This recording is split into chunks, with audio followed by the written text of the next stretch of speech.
Tervist minu poolt kõigile ja alustuseks just võiks öelda, et just siin rääkisime ka üks Hiina ütlus tuli meelde, et see inglise keeles kõlab, et may you live in interesting times ehk elagu sa huvitavatel aegadel ja öeldakse, et see mõnel juhul, et see on Hiina vanasõna.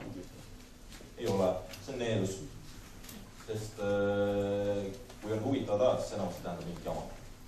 Jama maailma majanduses on olnud väga eeskujulik viimastel aastatel. Erakordne ja täna selles mõttes on ka kindlasti huvitavad ajad ja huvitav rääkida. Loodetavasti teil ka huvitav kuulata. Mina räägin Ameerikast. Ma arvan, et see on väga oluline teema seetõttu, et Ameerika on maailmas täna kõige suurem majandus ja oluline on ka seetõttu, et Ameerika on tegelikult kõige aktiivsemalt sekkunud kriisiga võitlemis.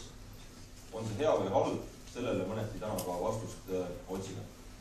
Kuid globaliseerumine on omakorda toonud selle, et kõik seosed on läinud tugevamaks ja võimatu on rääkida Eesti majandusest vaatamata Ameerikat, vaatamata Lääne-Euroopa. Nii et tegelikult Eesti majanduse perspektiivide hindamiseks me peame väga palju vaatama, mis maailmas toimub. Ja sellepärast siis Ameerika. Ja see globaalse majanduse käekäiku osub mõjutab kõige rohkem. Nüüd alustada võib-olla ühe pildiga. Tegemist on härra John Tayloriga, kes on ühe maailma suurima valuutadega seotud hedgefondi juht. Selle fondi nimi on FX Concepts ja ta esines paar päeva tagasi Bloombergis.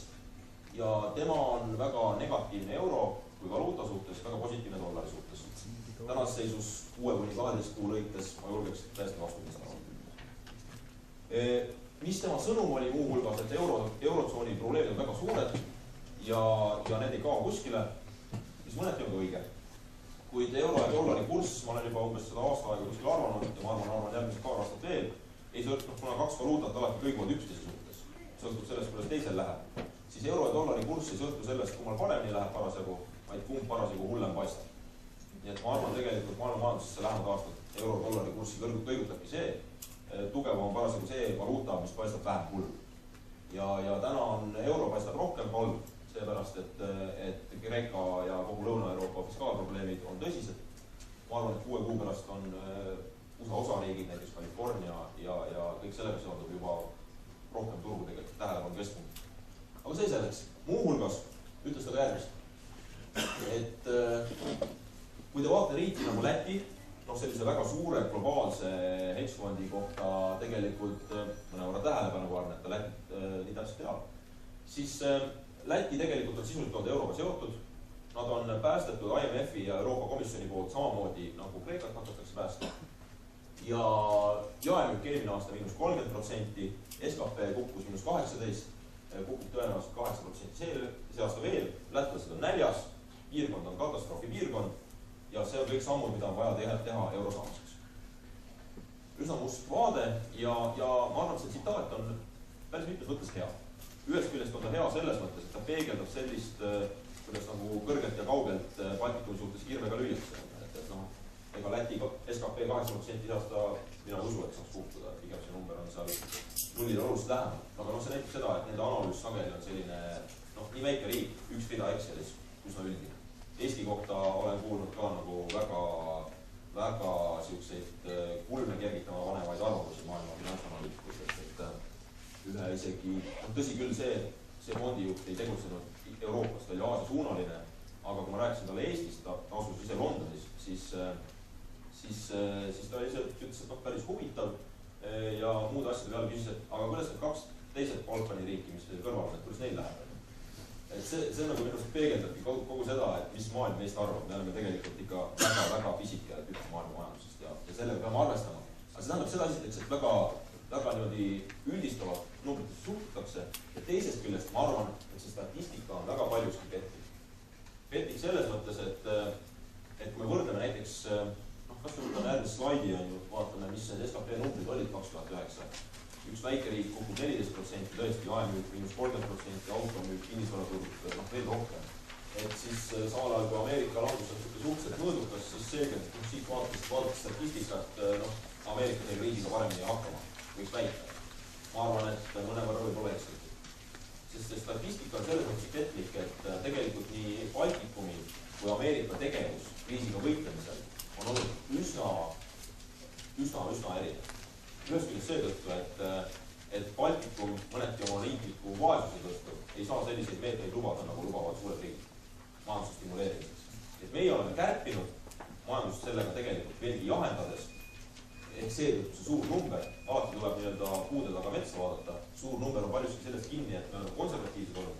Ameeriklased on väga antikonservatiivsed olnud, väga nii-öelda raha kahuritega tulistanud julgelt ja selle tõttu nad saanud parema numbri. Nii et see statistika on mõjutatud.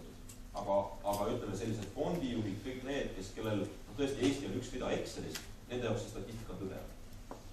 Nii et see on see, kus me asume, need numbrid on väga koledad. Selliseid numbreid tegelikult lääneriikides näeb sõja ajal, niisama normaalse majanduskriisiga nad ei juhtu. See näitab, kui meie majanduslik strukturaalne muutus on tegelikult olnud sedavõrd tugev. Et seetõttu meil on ka need numbrid nii rängad, aga jällegi küsimus on, mis siit nagu edasi saab. Ja seda me täna ka vaataks. Taastumine maailma majandus on olnud väga tugev. See on nüüd tööstustoodang, see G3 peegeldab siis suured lääneriigid, USA, Lääne-Euroopa ja Jaapan ja EM on siis emerging markets ehk arenevad turud. Ja näitab seda tegelikult, et kui järsk protsentides oli aastane kukkumine kriisi ajal, 20% tegelikult tööstustoodang maailmas väheneb, see on väga suur number. Ja täna me oleme protsentides tagasi taastunud positiivseks eelmise aastaga võrreldes, kuid paljuski ka sellest statistikast jällegi. Eelmise aasta sama periood oli väga nõrk, näiteks aasta algus 2009. Et see võrdlusbaas on madal. Ja suur küsimus ongi, et siin on prognoosi toonistatud ka, kuid suur küsimus on, et mis nüüd edasi saab. Sest väga oluline teema on see, et küsimus, et kust on tulnud kriis, on ju, sellest võiks tegelikult ka väga pikalt rääkida, mis täpselt juhtus ja kuidas see protsess kõik käis ja ausalt öeldes nii-öelda seda igapäevaselt finantsturge nii-öelda rohujuure taseme jälgides 2008 sügisel oleks vahepeal päris õudne. Mul kogemus turgudelt on juba üle peaaegu 15 aastat, et midagi sellist ei ole näinud. Praktiliselt finantsturud mingid peaaegu seiskusid ja see küsimus, mis nagu nädala pärast saab, seda nagu oli väga raske öelda. Nii et see 2008 sügis oli mõneti jubedam võib-olla, kui tavainimene aru sai. Kuid see kukkumine maailma majandusest oli mõnevõrra hiljem, et see finantskriis jõudis nagu maailma majandusse 2009 alguses ja pärast seda tegelikult 2009 lõpp, et siis see taastumine pärast seda on olnud ka tegelikult väga tugev. Tugevam, kui mina näiteks ise ootasin. Ja tegelikult nüüd küsimus ongi kuhu edasi. Sest mis tegelikult juhtus oli see, et maailma majandus 2003–2007 oli, need olid nii kuldsed ajad, et midagi sellist, ma ei usu, et 10 aasta just uuesti näha. Kuldsed ajad seetõttu, et kõik kasvasid, naftahinnad, aktsiahinnad, kõik riigid, kõik majandused muutku üles. Ja küsimus, kus see tuli? Paljuski vastus oli krediit.